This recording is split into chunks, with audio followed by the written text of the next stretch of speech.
Hi everyone, I hope you're all doing well. Foamborn made an interesting point in my comments yesterday in response to the 4th MSD, which was that it would be nice if it weren't just a worse version of the Bandanner Gruppierung, and it got me thinking. It's actually been a long time since I built a Bandanner Gruppierung deck. I don't really play it, as you might have noticed in my videos and things and my streams, so I never really got around to building a new deck. But it made me have a good think about what advantages it has over the 4th MSD and what areas it is probably weaker. And there are some areas it is weaker, there is no getting around that, but in a lot of areas it does actually surpass the 4th MSD. So I thought we'd build a deck and just have a look at those differences. And the differences start pretty early because the differences start in the logistics tab, and it does get better options here. So it gets the same stuff in the sense of the MTLB, which I'm going to stick in there because I like having 10 of these. This and the chopper are the same as the 4th MSD, so you get 6,000 supply in total. You also get the Ural here. Now, in a 1v1 game, you might get away with bringing this in. It works out slightly cheaper, obviously, than bringing in 2 MTLBs. The reason I wouldn't in larger team games 10v10 is because of artillery and the fact I tend to lose supply to artillery. Once in a while, an artillery shell or a mortar will kill one of my supply trucks. So having only 5 of them puts me at a disadvantage. In terms of the second supply, what's hidden all the way down here at the bottom, which I don't know why it's all the way down at the bottom, is the MI26, which has 6,000 supply. You get 2 of them. So that's 12,000 supply, so that's obviously going in. That's the same as the 35th. That is definitely in there. I don't know why it's all the way down at the bottom though. This is also another deck that you could build as a support deck and take a lot of artillery. It has a lot of artillery availability. So you could go heavy support and defense with this deck. For team games, you really could. So then you might want to take the field depot. The other nice thing about this deck compared to the 4th MSD, and obviously it depends on your point of view, I like the fact that it gets a little Jeep where you get 3 of them. So 3 command vehicles to me is better than 2. Now the infantry tab is a big difference in that it's got pretty much everything that's available to the 4th MSD and more. This is a ridiculously big section of the deck, and you could build this in a lot of different ways. You could go heavy forward deployment. If you're doing 1v1s, the same as I said for the 4th MSD, I would definitely take the FS Jaeger Commander, because this thing is forward deployable. You're going to need more commanders in a 1v1 anyway, and it allows you to cap points early and gain those additional cap zone points. Well worth grabbing if you're doing 1v1s. I'm not going to for larger team games and 10v10s. For this deck, it's not worth it, but certainly it is an option. You got your FS Jaeger again, which are really good squads. Obviously, again, we've mentioned they have the Special Forces trait and the Shock trait, and they're forward deployable. You only get 4 of them in a stack, but they are very good units to be forward deployed and pull up a fight. Once again, we get the FS Jaeger Metis, which again are forward deployable, and you get them as Special Forces, but this time, unlike the other deck, we also get the Motor Strelky Metis. And if we grab these guys and pin them, and have a look at the Motor Strelky Metis, there's not a huge difference between these 2 squads. There's a little bit of difference in their weaponry, and there's a little bit of difference in the damage output as a result. And obviously the FS Jaeger Metis come in as elite troops and their special forces, so they have huge bonuses. But primarily, I tend to use these things as Metis launcher platforms. Don't get me wrong, I'll put them in a fight if I have to, but I want them for the Metis. I get 9 Metis with a Motor Strelky, I'd rather take those. So, FS Jaeger Metis, although I kind of like the idea that you can forward deploy them, they wouldn't get a look in here. I think I can do without the forward deployment. I think, forward deployment wise, I would take the SPG-9, because it's still a really good unit, and it can hit infantry and vehicles. It has that advantage. I think I would still take 1 stack of FS Jaeger just to support the SPG-9s And then in the anti-air tab, which we haven't got to yet, you still get forward deployable anti-air. So we will be doing that as well. Don't worry, you will have anti-air support. If you were going to take long-range ATGMs in this, and you wanted them forward deployable, I would take this one instead.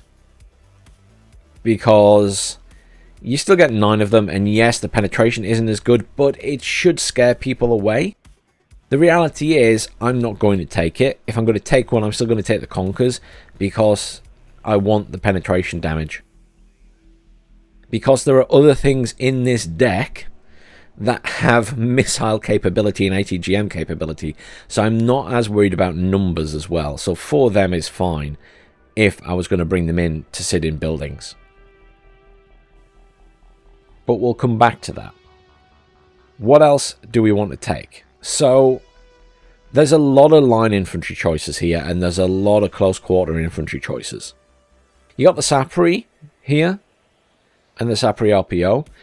As I've said, I have really mixed feelings about taking satchel charges at the moment. The reduced damage, and the fact that if, again, you're playing against someone sensible, they're going to run away from you. For me right now, Sapri RPO have the edge. Now, in this deck, you actually also get access to the Vatsuchin, who also have the RPOs. The big difference here is, obviously they're elite, you only get 4 of them, and that's really the big difference here. I kind of want more rather than less. The other unit here that's pretty good is the Pioneer AGI. So these guys get the Resolute trait. Less suppression in combat. Good for something that's in close quarters. And they get the AGI. Now, this thing has 9 missiles. That actually works out as more damage output overall than the Sapri RPO. So I would stick those in there as well. And you now have a very formidable amount of damage output for close range combat. They're going to need protecting against vehicles. And this deck is no slouch there either. We still get the Panzerjäger. I would still bring them in this, just so they're nice and fast and can keep up with the Sapri RPO and everything. But I would stick those in there. So we've now got close quarters combat units with capability to kill vehicles as well.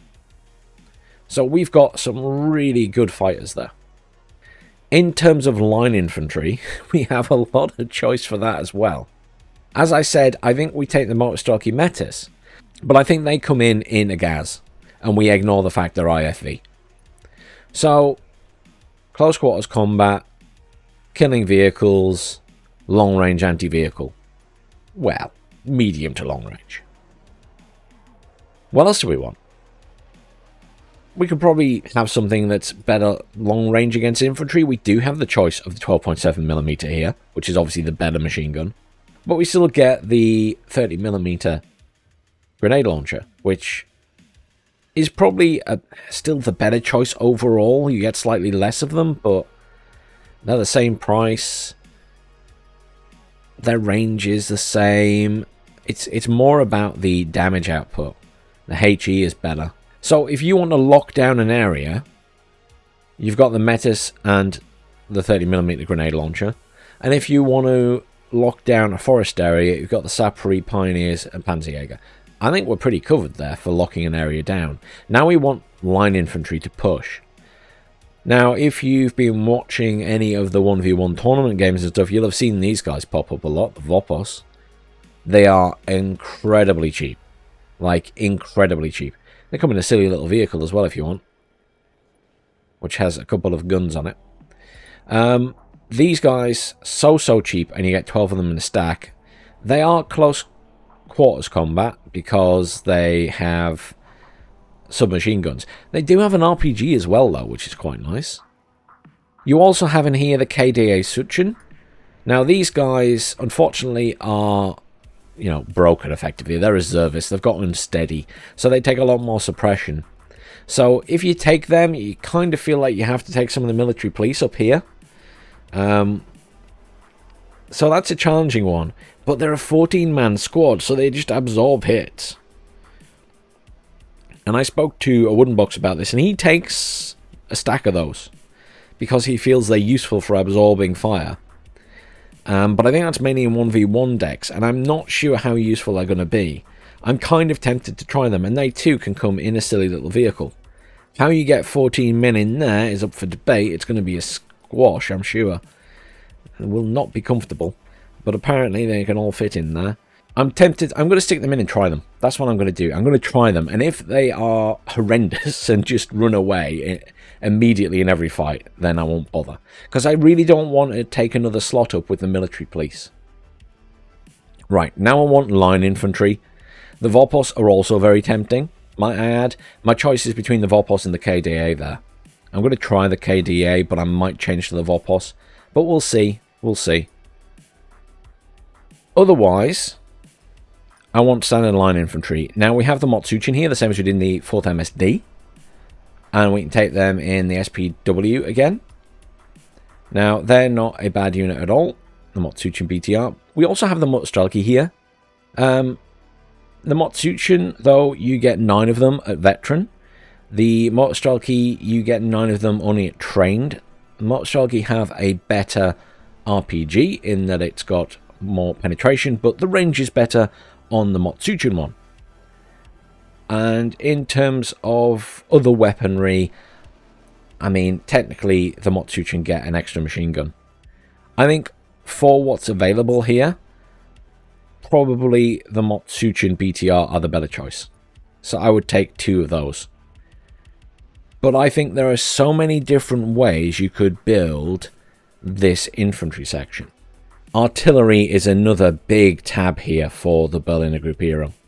I mean, look at all of this. There is absolutely loads of choice, including the horrendous Buratino. Look, the Buratino is devastatingly good. To me, it is just too powerful and needs to be nerfed. I continue to think that. So I won't be putting it in my deck. Otherwise, you get a lot of choices in terms of your artillery here. What I would say is, in terms of these pieces of artillery, the 76mm is obviously cheaper than the 122mm, but it's significantly worse. And I actually find that the 76mm is technically worse in its damage output than the mortars, and it costs more than the mortars. Don't get me wrong, it has a longer range, but it takes longer to aim, and it doesn't have a faster rate of fire. It's going to be slightly more accurate, probably. But if you're going to take artillery here, I would take the 120mm cannons. I would just take 1 set, personally. You could easily take 2. You've got plenty of room there. But I think 1 is enough for me. I'd ignore the 130, because, again, I think the D20 152mm is just better. It's got the same rate of fire, and the D20 does more damage. So, that's a no-brainer for 5 points more. Self-propelled is still a good option here. You still have the good self-propelled options if you want to spend the cash on them. But I've been having reasonable success with the towed stuff, so I'm happy enough. I would also take some mortars, because they do come in handy. I mean, you've got these ones, or these ones. And all I can tell you is this. You get 4 of those on a card. They're exactly the same price, but you get 4 of those on a card. Why are they even there? You get 4 of those, and you get 2 of those. I don't really understand why you only get 2 of those. So, we definitely take the 4 card. And then, I'm going to take the Uragan, because the Uragan is very good. It does a good amount of damage to an area without being a one-hit wonder like the Buratino. And obviously it has a good range. So I'm going to stick that in there. Am I going to call that out very often? Probably not. I'll probably only call it out if I'm having to deal with a lot of enemy artillery. But that's the same with most of my artillery. I don't tend to call lots of it out unless I'm being hit with lots of artillery. Tanks. Again, another area where this technically... Well, no. There's no technically about it. It surpasses the 4th Motsuchin Division. Because we get a T64 BV here. I would really rank those up. I know you only get 4, but it's definitely worth ranking them up because of the suppression. Definitely take the command tank here. And that's a nice command tank to have. And you also get the T80B. Now this one's a bit more like, I kind of want to rank it up. But then I go from 8 to 4. Technically, the T64B is a better tank. So I'm going to take it as trained. I may regret that. But we've got a BV. We've got the BVK. These have a better armor. I think we take the T80B as trained. It's still a good tank as trained. It's just more susceptible to suppression. But it's not going to be the one I want to babysit anyway. It's going to be the T64 I want to babysit. Now, you will have seen in some games some people like to spam the T34 still. They are very spammable and do a lot of damage, and they fire on the move, which is why they're very spammable. I'm not going to take them just because that's not my playstyle, but I can completely understand why you might take them. If you bring in 2 cards of these, you get 30 of them, and putting down 30 of these is going to do some serious damage to any area of the map when they get through. What I'm actually going to take is the anti-tank guns. So we know they're really good right now. And of course here we have the PaK MT12 100mm, and it's got the brilliant missile as well. So you know when I was saying about ATGMs, and although I wasn't taking any in the infantry, well, I've got ATGMs there, and I've got ATGMs here. So I'm still going in with lots of ATGMs. They're just not necessarily from the infantry. I'm relying on the Metis from the infantry. But I've still got good tanks and the cannons. So positioning is going to be important. You're going to want to be in a tree line somewhere. You can even take 2 stacks of these. That's quite a lot of firepower, considering how hard they are to kill right now, unless they get artillery to death. The D44 is obviously not bad, but it's nowhere near as good as this, so you might as well take 2 of those if you're going to take those. You do have the option of the BRD-M2 Conkers. Some people seem to like them. I'm not a fan, as you know. And then you could take some cheaper tanks, if you so wish, if you did want to. I mean, you've got a good selection here. You got the T55AM2, which is fine. You've got the T55A, which is very nice and spammable. And yeah, you've got the T34. I mean, I guess personally I would consider taking the T55s, just because I think they're slightly better than the T34, though I will note the T34 is slightly faster across field, looking at the speed at the bottom there. That's challenging, and it would be taking another 3 activation points.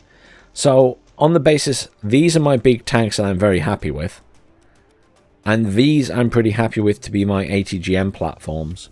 I'm going to move on and come back. Recon, not a great choice in the sense of you don't have any ground surveillance radar again. So you're a bit limited. You got the Mock Grenzer, you got the Grenzer, they're, you know, slightly bigger squad. You've got the Grenzer flamethrowers. Do you really want to get these guys into combat like that? I mean, I suppose they do have Resolute, and they do have the shock trait. You got the sharpshooter, which are forward deployable. So if you're wanting something that can be forward deployed, you need the sharpshooter. Interestingly, although they actually have forward deployable listed here, airborne, they don't have the little icon on their actual picture, do they? That's interesting. Got Mod Razvedka, which can come in choppers, or the BMP-1, which also is technically Recon. You get 6 of those. They're a biggish squad. They can fight. And you got the Alf Clara. They're only a 4-man squad. The problem is here, you're limited to what you can bring in. You're literally going down the route of the BMP-1. They're going to make them very expensive. Alf Clara. See, the Alf Clara come with that option. And that gives me 18 Recon, because it comes with the Recon Jeep as well. You got the exceptional Recon vehicles as well here. Well, very good and 1 exceptional. Do I give them another chance after being very disappointed with them for a very long time? Considering we don't have any ground surveillance radar here. I think if I didn't take this, I would take some more infantry. But you know what? Let's try it. Let me know how other people are finding the exceptional recon vehicles. Are you finding they die very easily? Very curious if it's just me that's had that experience. Anti-air. So as I say, we do get the forward deployment ones. So I will take them. They're only Strelas, but they're still pretty good. We get the Cub and the Buck here. The Buck is obviously amazing, so we're taking that. You gotta keep it alive. You need to babysit this. You only get 2 of them. We get the Strela, the one that I like. So that's fine. And then you've got another single activation point slot here. And you could really go, as I say, full support with this deck. And you could take a lot of decent AA because you can bring 2 sets of Cubs as well. I think for most big team games in 10v10s, I feel like 2 Bucks is enough as long as I'm turning them on and off, supported by the Strelas. And what I'll actually do now is either bring more Strelas or bring the Iglas. Obviously, you've got the Biryusa here. You know, these are good units. There we go. So the Biryusa and the Shilka are pretty good. Biryusa obviously a lot more accurate. But these have had a nice buff, so they're good against choppers and causing stress and stuff like that. But I think overall, I'd bring in the Iglas. Helicopters. So we were talking about this versus the 4th MSD. This is one of the areas that the Berliner Gruppierung is worse. It has nowhere near as many choppers. Nowhere near as many. And you're limited to a very expensive ECM option. 240 point. And you only get a single activation point slot here. And you'll notice we're very close to the 50 from what we've taken elsewhere. So for me here, if I'm going to take something, I would take the rocket attack chopper, the Rocket 2. The reason is the amount of rockets it gets and the fact it's good for defense. And yeah, you can push it into attack an area if you've taken out the AA. Fair enough. If you really wanted to, I would take an Mi-24 VP next because of the Concon missile. But I'm going to move on to the aircraft because we are running short on points. Your options here are limited. I think that's fair to say, right? You're limited. I feel like you have no choice but to take the MiG-23 because it's your only anti-air jet. And it's not ideal. You're going to use it perhaps against choppers and things like that. I'm going to take the Su-22 anti-tank because I like having a decent anti-tank jet and I think that's a pretty decent one. Other than that, I think your HE bomber isn't that good here. The MiG-21, it only has 4 250 kilogram bombs. They're not terrible bombs, but they're not great either. I think you're better off going with the rocket option and relying on some serious damage output by those. And I think you've got a couple of decent choices here. I think the Su-17, and it can do anti-air. So I think it's a little bit more versatile, and it's probably worth the price. These, obviously, you can use them to attack helicopters, because the UPK will also hit the helicopter as well as the main Gatling gun. So we'll give those a try. But this is going to be a bit of trial and error here. Let me know in the comments how you've handled aircraft here. Because the choices feel kind of limited to a specific set of tasks and not really covering anti-air very well, etc. Now, on that basis, because your anti-air options are so limited, I'm very, very tempted to come back here and take a Cub. Of everything else, I'm kind of satisfied we've got most stuff covered. So I think we add a Cub in there as well. Purely because I'm fearful of my lack of good air superiority fighters. And maintaining control of the air is going to be difficult. Not to mention you have no seed.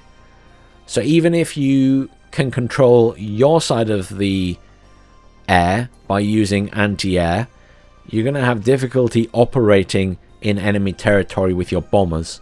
So perhaps it's a good job you don't have any really good bombers here, and you're perhaps going to use these more for pinpoint strikes and defense. Because I don't think you necessarily have the right capability here to be really aggressive with your aircraft. You can let me know in the comments what you think about that. Thanks for watching, everyone. Please do like, share, subscribe. Genuinely, let me know how you build your infantry here, because I'm really curious. But thanks for watching, and I'll see you all soon.